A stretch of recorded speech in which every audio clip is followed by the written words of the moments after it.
Hello and welcome back to the class for English 122. This video is going to cover the beginning parts of the syllabus. I am going to try to break this down into at least 3 sections to make it a little more digestible for you. So to get to the syllabus, there are a few different ways. First, from the home page is you can go right to where it says syllabus, and that will take you there. It's actually not posted yet, I'm sorry, but it'll be here. Or you can go into the Start Here section, which has a link to the syllabus, or, and also have this video here, or week 1, which will take you right to it as well. So I have the link in several different places. You'll be able to get to the syllabus. It'll be available as both a Word document and as a PDF. And when you open it up, it'll look something like this. If you need it in another format, please let me know. I hope you are aware, first of all, that we do have access to Office 365 through the Edison website. And that's not what this video should be about, but real quick to get to that, you go right to Office 365 and you log in and you'll be able to get Word there. But to continue on with the syllabus, try to make this as large as possible. I have all the pertinent information here, my office hours, which are also posted on the home page, my room number for the Pickwick campus, and my office phone number, my cell phone number if you need to call me or text me. But the preferred way to contact me is through email, mainly because that is what the college prefers, because there is an established record. The college can pull my email anytime and look at my communications, and can do the same with yours. That way, everything is clear and on the up and up. If you have a dispute, we can look at emails and compare. It's the idea of having something in writing. I do have our textbooks listed here. All 3 of these first books are free and online. The last one, they called us Enemy by George Takei, is a book you have to get from the bookstore, and I have it right here, I'm sorry. And if you look in the top screen, you can see it is a graphic memoir. We won't call it a novel because novels are complete fiction, and this is not complete fiction. So that is our one book you have to buy. You might be able to get it from the library or get it on a Kindle through interlibrary loan. Our typical bookkeeping things are we have the core values. So please look at these. We try to touch on these core values in every class. We have our course goals, but mainly this is a research and argument paper. We're looking at logic. We'll be analyzing arguments and writing our own arguments. The idea is we're looking at formal use of research and logic to become more comfortable using analysis and critical thinking. It's a reading and writing course. So we're going to do a lot of reading and a lot of writing, but mainly a lot of writing and working with each other. We are not looking at primarily one type of paper. We're writing a few different types of papers, but a lot of them are going to involve some sort of research and continuing research. I say this is an online class, but this is also used for my WebFlex class. So I'll correct this. So, but we're doing online or WebFlex, but primarily we're going to be using a lot of what's called asynchronous or at different, separate time learning activities. Is going to be delivered through reading, writing, and video lessons, as you are currently seeing. Our primary interaction is going to be discussion boards. I know discussion boards are tedious and boring and tiresome, but I don't know any other way to replicate in-class discussion aside through discussion boards. So we'll be submitting some things. I do recommend you log in several times a week, not just, Saturday night, or I guess not Saturday night, but Sunday evening or whatever before everything is due. So we'll be looking at a lot of different things. I'm going to really espouse the long view of research, that we don't just do some quick research over a 3-day period and write a paper based on it, but we think, we digest, and then we do some more research. We are doing kind of an argument that we're taking a position and then calling for something to happen. So there are going to be parts that are going to be challenging about this class, especially if you are asking or taking a stance on something that might not, I don't say be agreed upon by everybody, and then being unwilling to consider other points of view. So that's going to be an important thing. Strong opinions are good, but they also have to be open. If you're unwilling to change your point of view in light of contrary evidence that contradicts your point of view, then there's a problem. So we have to look at making good judgments and decisions when it comes to analysis, logic, and thinking. So anyway, that's really a weird way to say it, but I'm trying to couch it in a way that I'm not trying to say you're wrong, but sometimes we're wrong, and that's okay. We're here to learn. We have limited perspectives, limited points of view. We only know what we know. We can't know all the other infinite things that are out there, and we have to learn. It doesn't mean we're bad people if we're wrong. It doesn't mean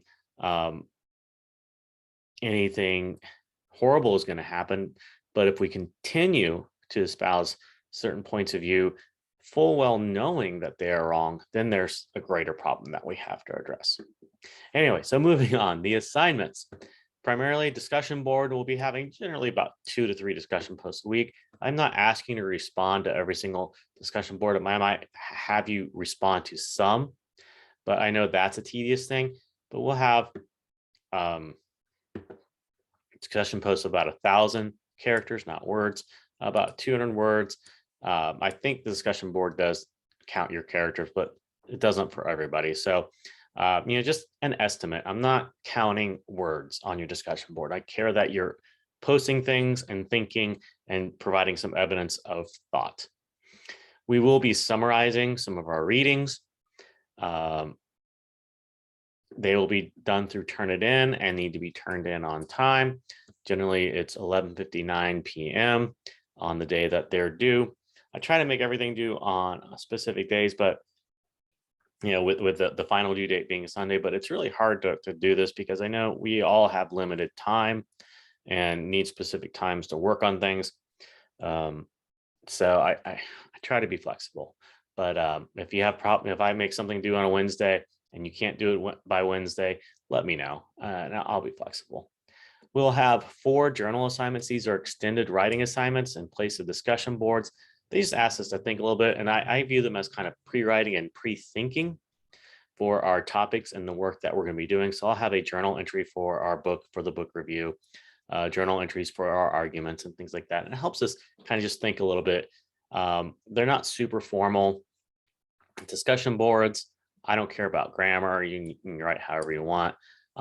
Journals, slightly more formal, but not, I'm not like counting commas and things like that. Excuse me. And then essays and assignment descriptions. I say everything needs to be turned in. These are our major essays. 11:59 p.m. Not submitting any of these major assignments that are listed below will result in failure for the course, regardless of whether you have a 90% or not. So these major papers need to be turned in.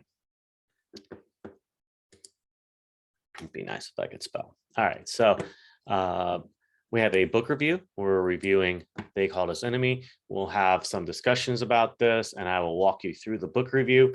It's basically an extended critique like you did in Comp 1.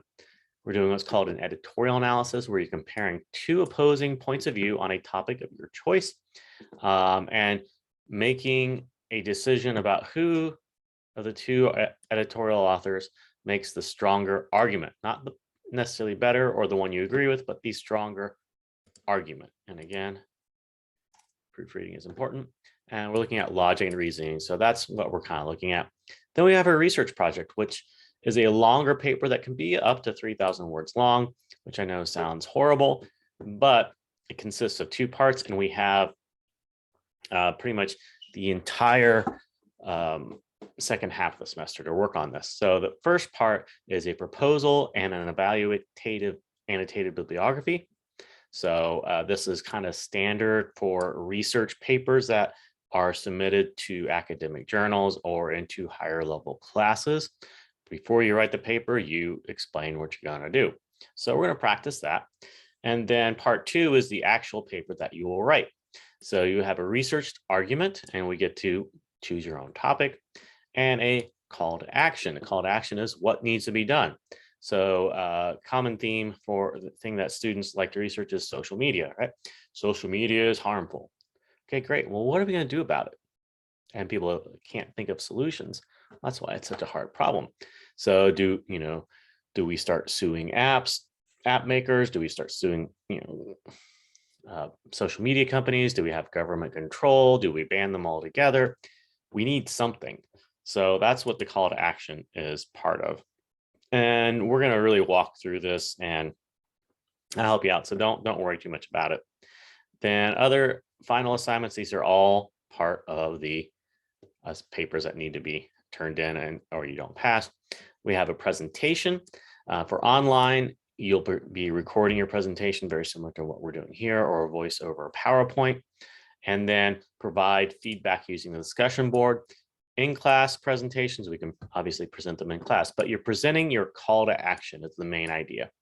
And this gives a chance to really test your ideas before a live audience. And that's the whole point of that. Doesn't have to be perfect. I'm not looking for, COM 121 speech class presentations. I'm just looking at you telling me your idea. Then the last assignment is a capstone paper where you will respond to any criticisms, questions, and refine your position, reflect on your work after you've done your presentation. So what questions were there, and what answers do you have? And that's our final exam. And then what I will do is I will go through 2 more sections and then stop this video because it's going on quite a while. So paper format, everything's going to be MLA formatting. We're using citations, attributions, and works cited pages, and then grading. We're looking at the writing process. Every major paper we turn in will have a 250-word reflection. So the book review, proposal evaluation, the research, call to action, those will all be requiring a reflection as you turn it in. And so that is where we are. I know I kind of glossed over some things, but you will figure it out. Hopefully, if not, you have a question, please contact me. Otherwise, that will conclude part 1 of this video.